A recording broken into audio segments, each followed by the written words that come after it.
जय श्री गणेश। ओम नमः शिवाय। जय माता रानी। जय भैरवनाथ। दर्शकों, आपका हार्दिक स्वागत है आपका अपना चैनल शिव शक्ति मात्र छाया परिवार में। दर्शकों, अगर आप चैनल पर पहली बार आए हो तो चैनल को सब्सक्राइब करना, लाइक करना, वीडियो को शेयर करना बिल्कुल ना भूलें।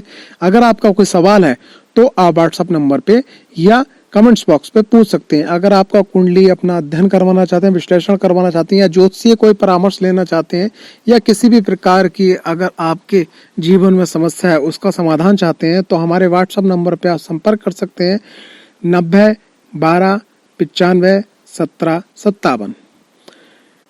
वीडियो ये उन लोगों के लिए बेहद ही रोचक होने जा रही है जो जिनकी कुंडली में केतु की महादशा शुरू हो रही है या चल रही है या शुरू होने वाली है, या उनके परिवार में किसी सदस्य या मिलने जुलने वाले किसी सदस्य की कुंडली में केतु की महादशा चालू होने वाली है। अगर कोई भी परिवर्तन हमारे जीवन का होने जा रहा होता है या हो रहा होता है, अगर हम उसकी जानकारी समय रहते अगर जान लेते हैं तो हम अपने काफी चीजों को सुधार सकते हैं और अपने अनुकूल अपने अनुरूप बना सकते हैं। तो वीडियो को जानने से, ये जो टाइटल है जो वीडियो पर लिखा हुआ है, तो इस वीडियो को समझने के लिए, जानने के लिए आपको अंतिम तक वीडियो में बना रहना होगा। केतु देव, तो सभी लोग जानते हैं कि समुद्र मंथन के समय जो है 2 हिस्से हुए, उसमें जो सिर का हिस्सा है वो राहु देव कहा जाता है और जो नीचे का हिस्सा है उसे केतु देव कहा जाता है, धड़ का हिस्सा। तो केतु देव अपने आप में ही एक बलिष्ठ ग्रह माने जाते हैं। क्यों? कारण ये है कि केतुदेव और राहुदेव के अंदर एक विशेष क्वालिटी होती है, वो ये है कि जी जिस भाव में बैठते हैं उस भाव का स्वरूप धारण कर लेते हैं। अब केतुदेव जो है जैसे वृश्चिक राशि में अपने आप को ये उच्च का मानते हैं और कुछ दो ज्योतिषियों का ये मत भी है कि केतु जो है वो मंगल के अनुसार फल देते हैं। जैसे राहुदेव जो है शनि के अनुसार फल देते हैं, वैसे मंगल के अनुसार फल देते हैं। केतुदेव के मुख्यतः 3 नक्षत्र हैं, एक अश्वनी, मघा और मूल। केतुदेव अगर कुंडली के 12वें भाव में बैठे हैं किसी के, तो उसको मोक्ष के तरफ अग्रसर, मोक्ष की तरफ ले जाने वाला भी माना जाता है केतुदेव को। केतुदेव का संबंध जो है वास्तु के अनुसार उत्तर पश्चिम दिशा से माना जाता है और जो भगवान विष्णु का जो मत्स्य अवतार हुआ उस अवतार से भी इनका संबंध माना जाता है। अब केतुदेव जब आपकी कुंडली के अंदर हैं और उनकी महादशा स्टार्ट होने वाली है तो ये देखना सबसे पहले अति आवश्यक है कि केतुदेव के संग में कौन सा ग्रह बैठा है आपकी कुंडली में, कौन से ग्रह बैठे हुए हैं या केतुदेव पे किस किस ग्रह की दृष्टि पड़ रही है और केतुदेव की दृष्टि कहाँ कहाँ पड़ रही है।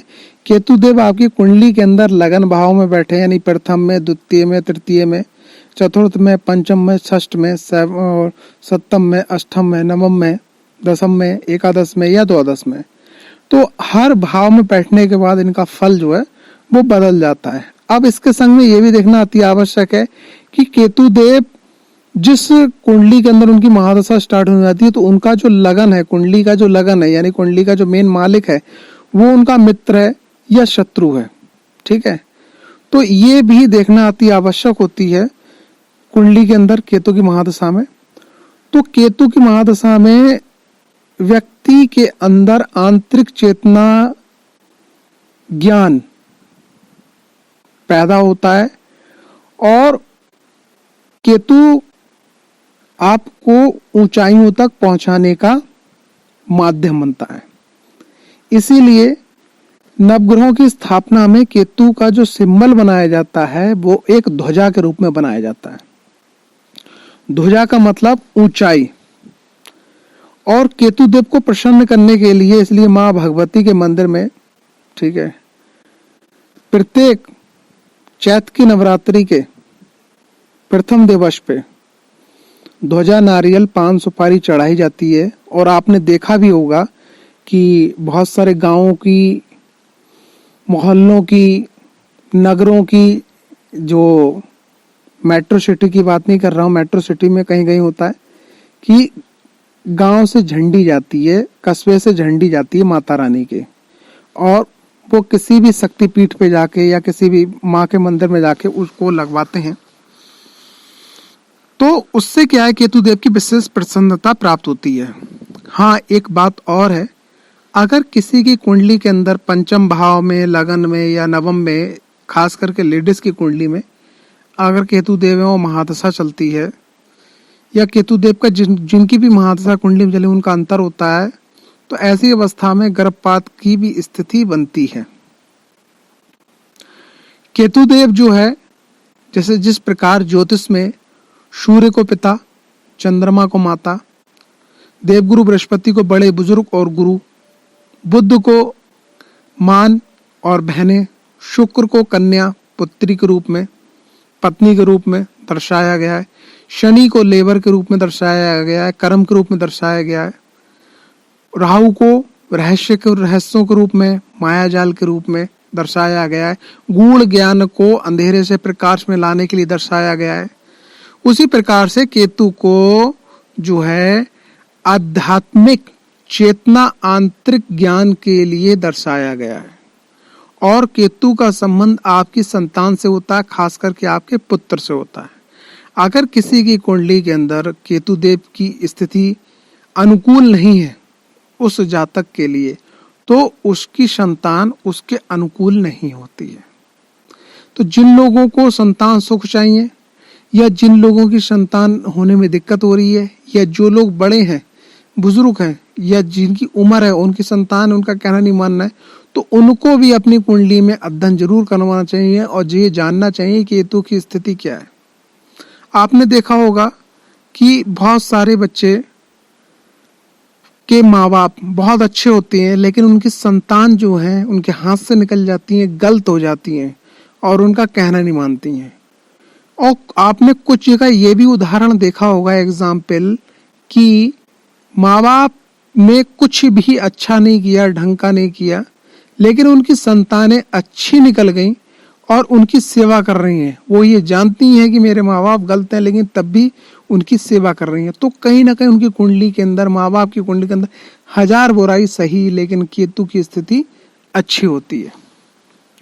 तो केतु की महादशा में क्या करना है, क्या नहीं करना है, तो सबसे पहले आप ये समझ लीजिएगा, बड़ी छोटी सी बात, कि केतु की महादशा सबसे पहले आप अपनी कुंडली का अध्ययन करवाइएगा। कुंडली का अध्ययन करवाइएगा, और कुंडली का अध्ययन करवाने के बाद में ये जानिएगा कि केतुदेव के संग किसकी युक्ति, किसकी दृष्टि, किस भाव में बैठे हैं, ठीक है, और किस प्रकार सा फल आपकी कुंडली के लिए दे रहे हैं। आपके लगन के मित्र हैं, आपके लगन के शत्रु हैं, तो ये सब चीज जानना जरूरी है। दूसरे नंबर पे क्या है, केतु की अनुकूलता के लिए आप जो है गणेश जी की आराधना नित्य करें, यानी भगवान श्री गणेश के मंत्र का, चालीसा का जाप करें, ठीक है, गणेश अथर्वशीर्ष का जाप करें, ये जरूर करें। ये आप बिल्कुल समझ लीजिएगा कि केतु की महादशा में गणेश जी की आराधना सर्वप्रथम मानी जाती है, और ये एक अमृतदायक होती है। आप भगवान शिव की आराधना करके केतुदेव को आप प्रसन्न कर सकते हैं, बाबा भैरवनाथ की या माता महाकाली की आराधना से, और संग में हनुमत बाबा की आराधना से। आप जिनकी मतलब मैंने जिनके नाम बताए, या आप गणपति जी की आराधना करें, भोलेनाथ की आराधना करें, भैरव बाबा की आराधना करें, महाकाली की आराधना करें, या हनुमत बाबा की आराधना करें। तो इनमें से किसी एक को पकड़ लीजिएगा, उनको अपने सर्व मन समर्पण करके, यानी कि पूरा तन मन धन से समर्पण करके, कि हे नाथ, यानी हे भैरव बाबा या हे हनुमत मान, ठीक है, या जिनको भी आप मानते हैं, भोलेनाथ बाबा, ठीक है, या हे गणपति महाराज, मैं आपके चरणों में समर्पित हूँ, मेरे जीवन को आप संवारें। तो उनकी उपासना आप करना स्टार्ट कर दीजिएगा, बहुत अच्छा हो जाएगा। और कुसा जो होता है, एक कुसा एक समिधा होती है, एक घास होती है, जंगली घास होती है। कुसा की समिधा से केतुदेव के मंत्रों को बोलते हुए आप हवन करें। केतुदेव को प्रसन्न करने के लिए आप 6 मुखी 9 मुखी रुद्राक्ष धारण कर सकते हैं। अपनी कुंडली के अनुसार कि आपको लहसुनिया दान करना है, लहसुनिया धारण करना है, ये जरूर देख लीजिए, तब लहसुनिया को आप धारण कीजिएगा। केतुदेव को प्रसन्न करने के लिए हनुमान जी का व्रत रख सकते हैं, शनिवार का या मंगलवार का, और केतुदेव को प्रसन्न करने के लिए त्रयोदशी यानी कि भगवान शिव का दिन होता है, उस दिन आप पूजन कर सकते हैं। तो ये चीजें हैं। और केतु को प्रसन्न करने के लिए एक चीज और होती है कि जो लोग नेत्रहीन है, कोढ़ी हैं, अपंग हैं, अपाहिज हैं, उनको आप वस्त्र दान करें, यानी भोजन से, धन से, वस्त्र से सहयोग करें। ये छोटे उपाय हैं। और केतु की महादशा में कभी कुत्तों को ना मारें। कोशिश ये करें कि जब तक अगर कुत्ते हिंसक हो रहे हैं आपकी तरफ, तब आप उनको डांट दें, वो एक अलग बात है, लेकिन जानबूझ के कभी ना मारें, कभी ना दुत्कारें। भोजन दें, बहुत अच्छा हो जाता है। मंदिर में ध्वजा लगवाएं, ठीक है। तिली का जो तेल होता है मंदिर में दीप प्रज्वलित करने के लिए दिए। ये छोटे छोटे से उपाय जो हैं ये आप करके केतुदेव की महादशा में आप केतुदेव को प्रसन्न कर सकते हैं, केतुदेव के मंत्रों का जाप कर सकते हैं। ये सब करने से आपका बहुत अच्छा हो जाएगा। लेकिन ये जो चीज है, जो मैंने आपको छोटे छोटे से रेमेडीज जो उपाय बताए हैं, तो ये उपाय किस तरीके से करना है जिसका पूरा रिजल्ट आपको प्राप्त हो आपकी, क्योंकि ये जानना बहुत जरूरी है कि आपकी कुंडली के अंदर केतुदेव किस भाव में बैठ गए और किस प्रकार का फल दे रहे हैं। तो सर्वप्रथम आप अपनी कुंडली का अध्ययन करवाएं, विश्लेषण करवाएं, फिर ये उपाय करना स्टार्ट करें। रिजल्ट और बढ़ के आएगा। आशा करता हूँ ये छोटी सी वीडियो आपको समझ में जरूर आई होगी।